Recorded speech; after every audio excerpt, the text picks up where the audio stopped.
Binge the full week of The Ray Taylor Show ad-free over at inspireddisorder.com/plus. This is The Ray Taylor Show. Mass is a new movie out on video on demand, possibly in theaters. I don't know. But it was on people's multiple top 10 lists, top movies of 2021. And I did my top 5 last week. And there's still a lot of movies that I haven't seen. So I'm still going through movies that were on people's top lists of last year. And this was one of them. And I rented it on Apple.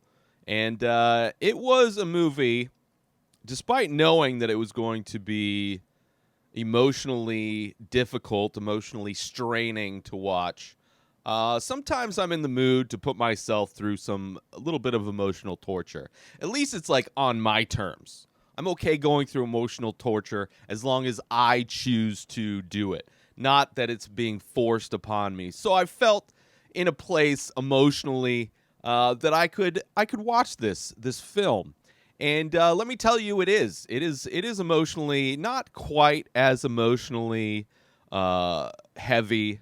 It's not the most difficult thing I've had to watch necessarily, but I would imagine if you have kids, it would be. It would ratchet it up a few extra levels watching this movie. And it's a basic movie. It's 4 people talking to each other in a room is primarily the movie. A lot of the movie takes place in the viewer's mind, the audience of this film.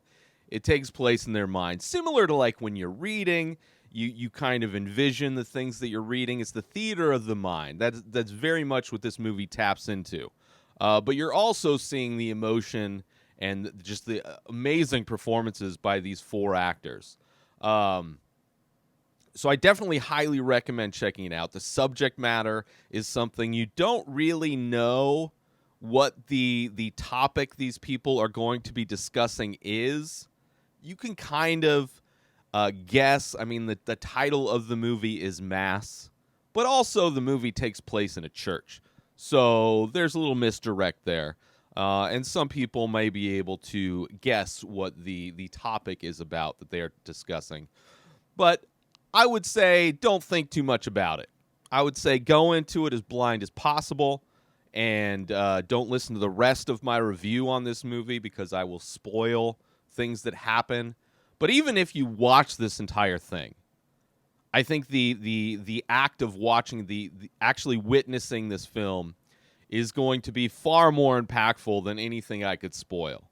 There's nuance to these discussions that these people have that I just wouldn't be able to, accurately depict with my words coming out of my face into a camera, into a microphone today.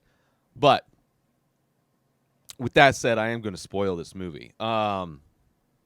At parts, I guess I'll be vague. I mean, at least I'm going to spoil the premise. I'm going to be spoiling aspects of this movie. But I mean, the events of the movie have already taken place. Like first off, this movie starts, a very simple movie. Like I said, primarily 4 people. There are other actors that you see for the most part in the beginning of this film, right? There's this scene, they're in a church, and there's a couple people that work in the church that are kind of setting up this room. You don't know what the room is going to be used for. You just know that it's people that aren't necessarily part of the church, but they're coming into this place as a safe place to have a discussion that seems to be very important. There's kind of this woman who's kind of coordinating it, and then there's people at the church that are just kind of trying to get things set up the way that she wants them to be set up. But you don't know what this room is going to be used for. And then even after the people that are having this conversation, the 4 main characters of this movie, even when they show up, you don't know what they're going to be discussing. Even if you have an idea of what this movie is about, you don't really know who's on what side and what's going on. I want to say before I get into it that this is written and directed, first-time writer-director, Franz Kranz, who is primarily an actor. This is his debut film, both writing and directing. I thought it was beautiful. I thought the way this film is filmed, the way, like, I would say choreography of these actors as it's being filmed, the different shots, the editing of this film, everything kind of relates to what's being talked about. The discussion that's happening throughout this film, the things that are being discussed, and the emotions that kind of get ramped up in this movie, are reflected in the filmmaking, which I really appreciate. Which is, when it's as simple as this, when it's such a minimalist kind of a film where it's basically four people in a room, what the camera's doing, how it's being captured, how the thing's being edited, all really stand out. It almost becomes a fifth character in the room, the camera itself. So I really appreciated that. Super excited to see what Franz Kranz does in his next film. It's just, it was a beautiful film, like masterpiece, I would say. Like, it felt like somebody that knew exactly what he was doing while not only the writing of this, but also the directing of it. So let's get into it. So you don't know what the room's being used for at first, so it's nice going in as blind as possible. I had a feeling, I knew what the discussion was going to be about, but even still, I tried watching this movie as if I didn't know. And you don't know what the topic is going to be about. Then the people show up. There's specifically a couple that you kind of see before they get to this church where they're hesitant. The wife is very hesitant. She doesn't know if she wants to go in and do this thing. And you don't know what side they're going to be on, what they're actually you don't know what they're going into this meeting having lived through. Right? And then even once everybody shows up, it's two couples, two husbands and wives. They do some small talk. Clearly, they have children. Some of these children are still in their lives, while other children are clearly no longer in their lives. And obviously, at this point, you know, as the discussion goes, like, they're trying to dissect and understand this tragic event that happened, which at this point, I will spoil, the name mass refers to mass shootings, specifically in schools. So that's kind of, and even if you know that going into the movie, you don't know, like, who is the parents of a victim, who is the parents of the perpetrator. Because those are the two sides of the coin that are in this room. Right? That's the parents of the kid that perpetrated this mass killing in a school, and then it is the parents of one of the families of one of the victims of this mass shooting. Clearly, it's not fresh. Like, they've gone through. It's been a while. You don't know how long. I don't think it specifies how long it's been since the event, since the tragic event. But you know it's been some time, because the family, which you find out throughout, like, as they talk and they kind of talk about things, you realize who the family is of the kid that killed the people and who the family is of the kid that lost one of their kids.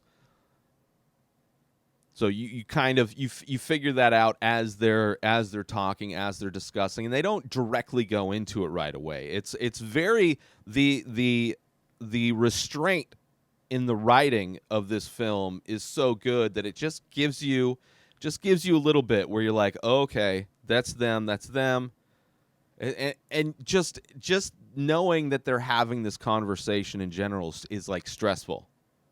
I can't imagine being on either side of that table.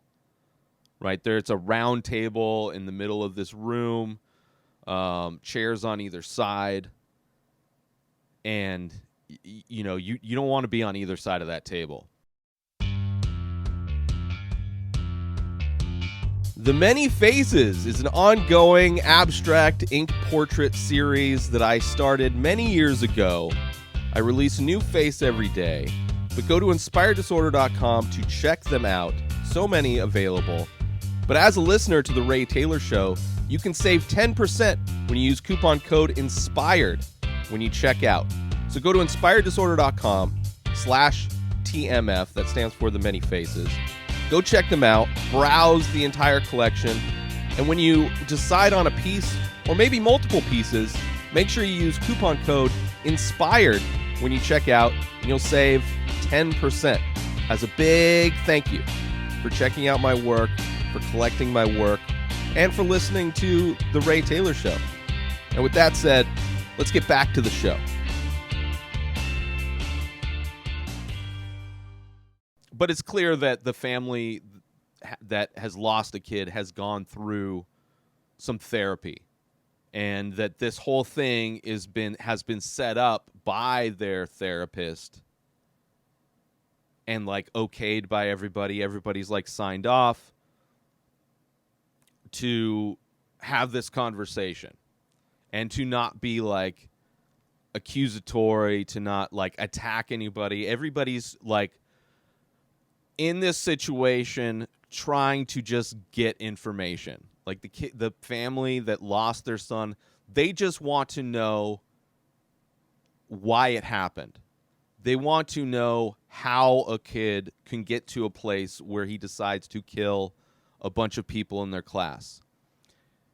And they all kind of share stories, whatever. You hear a lot of, I mean, for me watching this, I couldn't help but just hate the parents of the kid that killed people.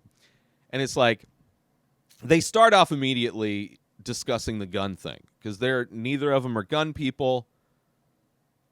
It's they kind of, one of the father of the killer kind of lays out, it's like, the gun issue is like, is it a gun issue or is it a mental health issue? My opinion on that is that a human being's mental health can change on a dime. In an instant, a human being's mental health can change. And because of that, because humans are so unpredictable with their mental health, whether they've had long issues with mental health or something tragic happens that instantly changes their mental chemistry, their mental well-being, and do so in a way that they have homicidal feelings. Like, humans aren't equipped or qualified to own guns, to own a device that is designed specifically to eliminate life. Like, there's a reason why hunters use guns, because it's a lot easier than chasing down an elk and putting it in a rear naked choke. Like, they use weapons because it makes it easier for humans to eliminate the life of that animal, right? Same thing with military. Nobody's going in and invading a country with slingshots. There's a reason why weapons are used. And for a normal human being to have the possession of a killing machine, that's something that so effortlessly eliminates life that you only have to have the ability to curl a finger, it shouldn't even be an option. So when somebody's some trauma happens, whether it's instantaneous or over the course of their life, they can't just effortlessly get this tool to eliminate multiple people's lives. That's my opinion. I think guns are horrible. I think people who worship guns are just kind of one of the most selfish types of humans, right? The people that own guns despite, like the people that buy guns after a mass shooting are like, it's mind-blowingly disgusting. But this is not about guns. This is not what this movie is about. This movie is about mental health and parents and just humans' ability to be willfully ignorant, to be in denial, to think the best of their child, to think the best of another person, despite warning sign after warning sign. And because this movie is so good, these parents of this killer are talking about all of these red flags, all of these things that happen. Like, they want to know what changed in his life, and they're very hesitant. They don't want to be open about what changed. They already blame themselves. They don't want to give somebody the ammo, pardon the pun, to hate them more. But they talk about their kid, and they talk about in talking about the kid, they, he's bullied, he moved to different schools. He got caught because he made a pipe bomb. He had to go to a different high school. And it's like, just that right there. On a questionnaire, he says he had homicidal thoughts. Like, all of these little red flags that pop up. And it's like, as parents, you have to be turning a blind eye. You have to be. I mean, we are in a culture where school shootings have happened since 1999. Since I was a senior in high school, I am now 41 years old. In over 2 decades, the popularity of school shootings and mass shootings has skyrocketed. So to be living in a world for the last 2 decades where that is becoming such a trend, for people to ignore warning signals, even the first attempt of making a pipe bomb, for people to ignore that, there has to be some culpability. There has to be some responsibility placed on the parents that choose to be willfully ignorant, that are in complete denial of their kid being dangerous, making excuses for it. I mean, you see people doing this with non-violent people as well. Like, I have friends that, I've seen in just toxic relationships that will make excuse after excuse for the person that they're with, constantly saying, oh, they're getting better. Like, for a decade, they'll say, oh, they're getting better, as if this person has suddenly become the most perfect person ever because they've been getting better for a decade, which is not true. They get better long enough for them to get back into their narcissism. But you see it. You see the willful ignorance. You see the denial. You see people go along with knowing they're being gaslit, but just going along with it because it's like they have it's just, I would say, another form of just a mental disorder. To be so willfully ignorant, to be so in denial of your kid clearly being ultra violent. So it's like, you don't like these people. I don't like these people. Right? And somehow, like, through, like, there's this, they're going back and forth. They're trying to be as polite as possible. And then they get to a point where it's like leading up. It's like, okay, enough of the backstory. Like so far, cinematography, long shots, calm. I mean, even when they're setting up the room and you're following these different characters, very calm, very silent, very, like, minimal, very little's going on, right? And then as they're digging into the past of this kid, it starts ramping up a bit until, like, just emotions start and they hit a peak, and it's like an explosion where the dad's like, I am so fucking tired of this. Let's talk about what actually happened. And it's like this emotional explosion, and it cuts to this silent scene of where those parents were parked before the meeting to try and calm down to see if they even wanted to do it. And it's like this barbed wire fence, and there's this, like, this ribbon that's kind of blowing in the wind, and it's just quiet. There's a moment of silence in this movie when the dad's like, let's, like, where the conversation gets from, like, okay, all of this backstory of this kid, all the things that he went through, all these red flags that the parents, overlooked and disregarded, and all the things, put it aside. And then let's get to the actual events. Let's talk about what actually happened. And it's like the movie takes a break. It takes a step back because it's like, it's so much energy getting into that moment. And then it's like this nice, like, it's like powerful, this silence that happens. And then after the silence, you get the most shaky of shaky cams, as if a bomb had gone off. And the camera itself is recovering from the blast, disoriented from the blast.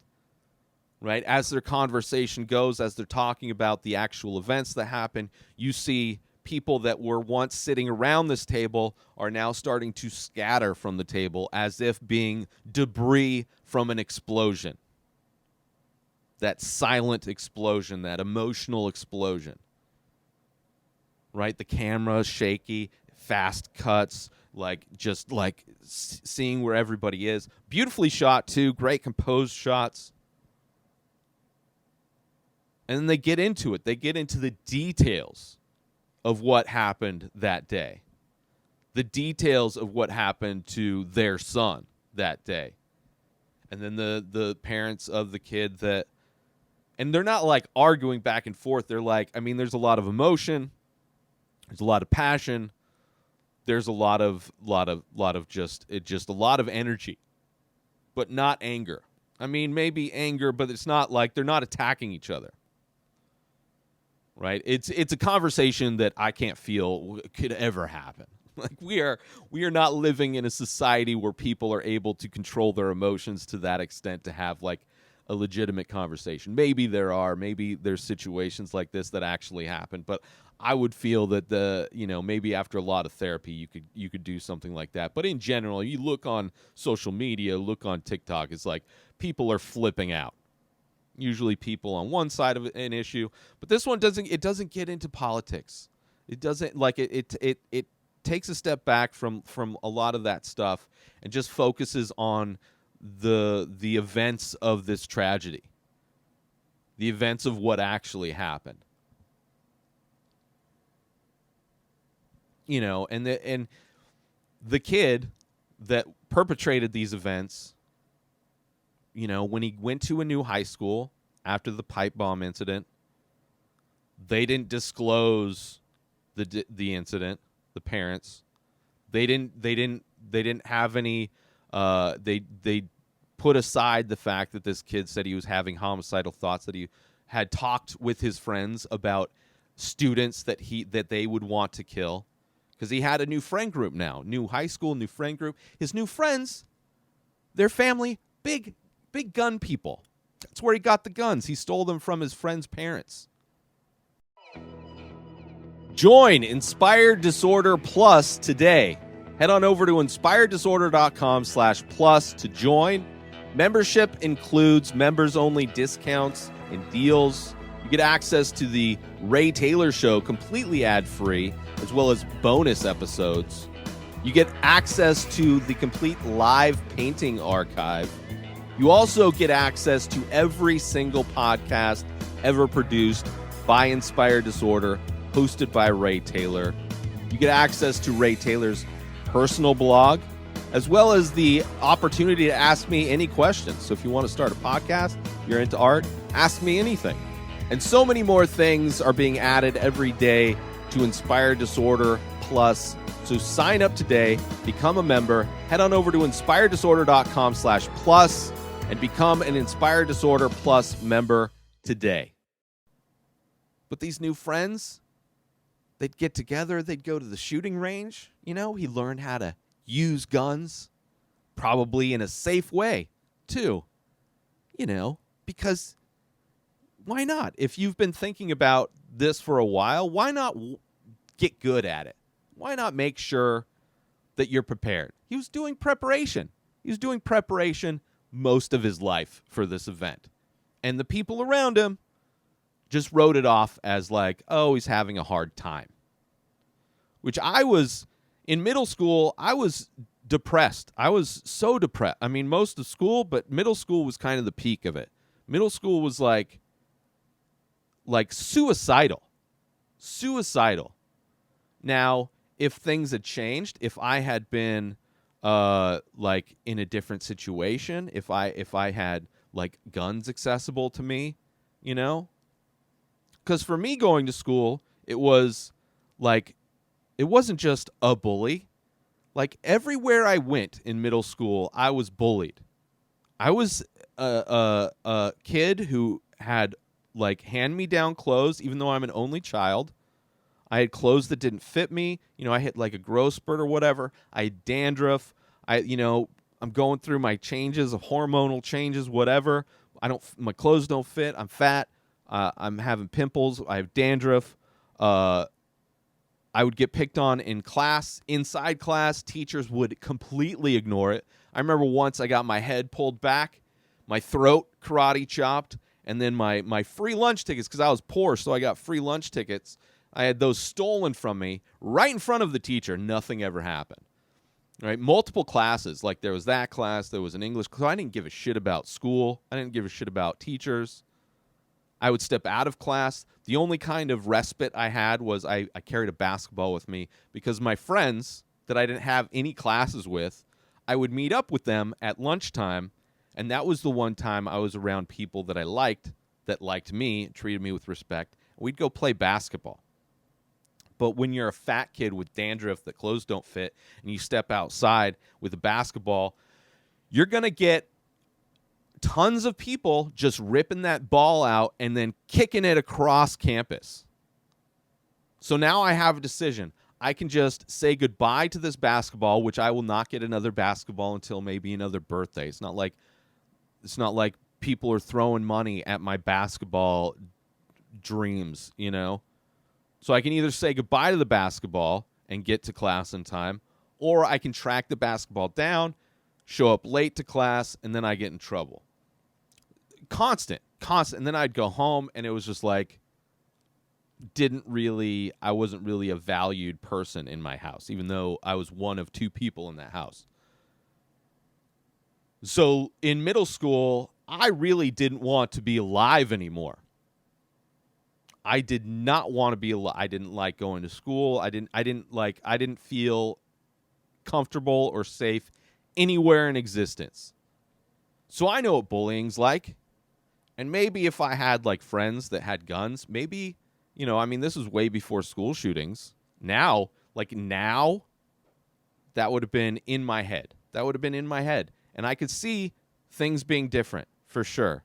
But hopefully there would have been people around me that would have seen a change in me. It's like, oh, he's all of a sudden he's happy. Why is he happy? Oh, he's like getting into guns now. He's having conversations with his friends about students that he'd like to kill. He's playing Call of Duty all the time. Now I play Call of Duty. I don't think video games should be blamed for stuff, but it is a simulation. It is something that you can get, you can get proficient on how to get cover and shoot people. Should it be, can you kill somebody with Call of Duty? No. You can just get better at when it comes time to kill people. But you can also just have fun. I think if the tools, it's impossible to have a school shooting if there are no guns. It's impossible. You can't. Maybe bombs, right? He made a pipe bomb, so maybe you could do that. But it's impossible to have mass shootings without guns. So, I think there's an easy fix there to eliminate this tool that people really shouldn't be trusted with. Humans have shown multiple times that they should not be trusted with that kind of capability. But anyway, back to this story where you have this kid. So it's like on some level I can kind of relate. To this kid that did the thing. But then he broke bad. He got this new friend group, and the real thing that should have, that was there and should have been that sounded the sirens was the parents who didn't do it. And it's like, I hate these people. But despite the anger and everything going into it, by the end of this movie, there's a moment that happens that just shows the power of forgiveness, where these parents all realize that all four of their lives have been ruined by this kid.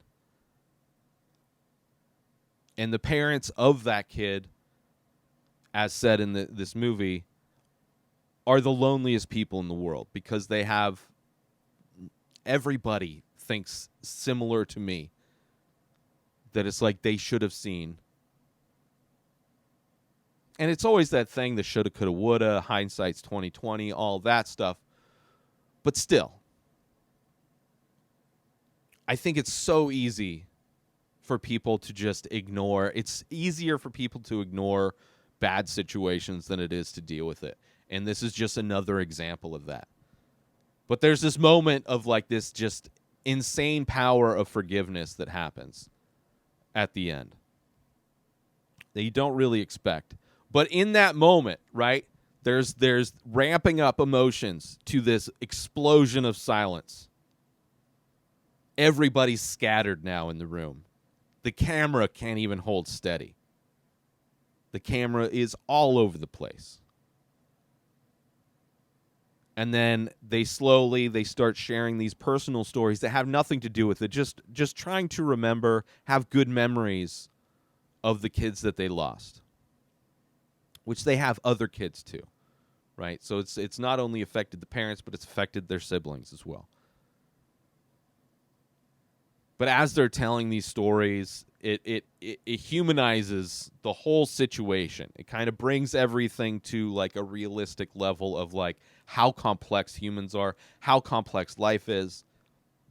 And then there's this powerful moment of forgiveness. And all of these people who were scattered like debris from an explosion, which, by the way, the kid that made the pipe bomb, that did the mass shooting, also used a pipe bomb in his attack on these students.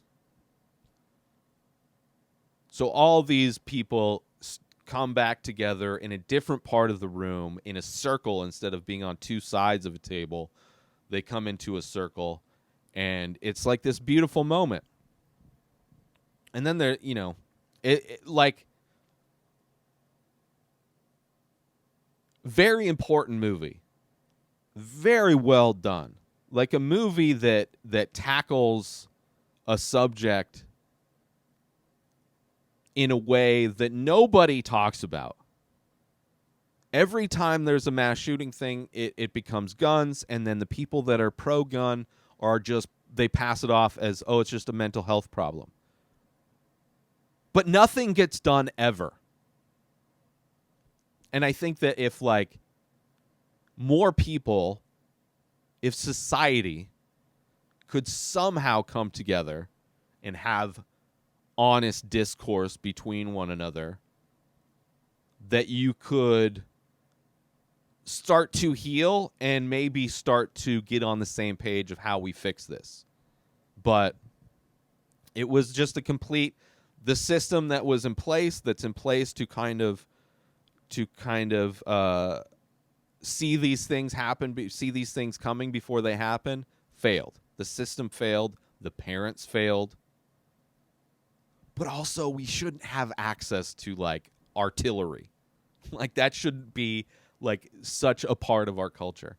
But yeah, this movie was amazing. The directing was amazing. Like I said, everything visually, it works with the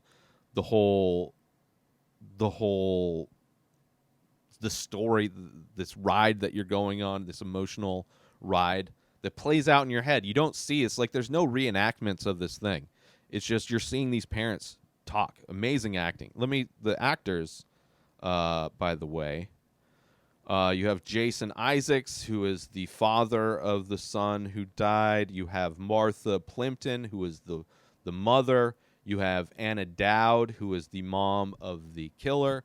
And you have Reed Birney, who is the father of the killer, who's like a very, conservative type of a guy. And, there's a couple of the other actors in there, like the person that's organizing it and the people that work at the church. Everything's great. All the performance, as far as acting, performances from actors, amazing performances. Everything about this movie is great. So I highly recommend people check it out, obviously. Be prepared to cry. I got a little emotional. It didn't hit me as hard, maybe because I was extra prepared, maybe because I don't actually have a child, and maybe because I think this issue would be a lot more difficult to commit mass murders if the tool that allows for that to happen effortlessly weren't available. But Second Amendment is the only amendment some people care about, aside from the Fifth when they get caught. Anyway, that's it. Check it out, rent it, buy it, watch it, tell people about it, cry about it, face the reality that we're living in. Mass. Check it out. New episodes of The Ray Taylor Show come out every single day. Subscribe on YouTube and everywhere our podcasts are found. Binge the full week over at inspireddisorder.com/plus. Buy Ray Taylor Show merch over at inspireddisorder.com. And follow the show on Instagram at Ray Taylor Show. Have a wonderful day, everybody. Peace out! Today is the day where you wake up and you realize that everything that you've been dreaming about, everything that you've been wanting, every goal and wish and hope that you've ever had can become real. Dreams can come true. What you manifest in your mind, you can bring to reality.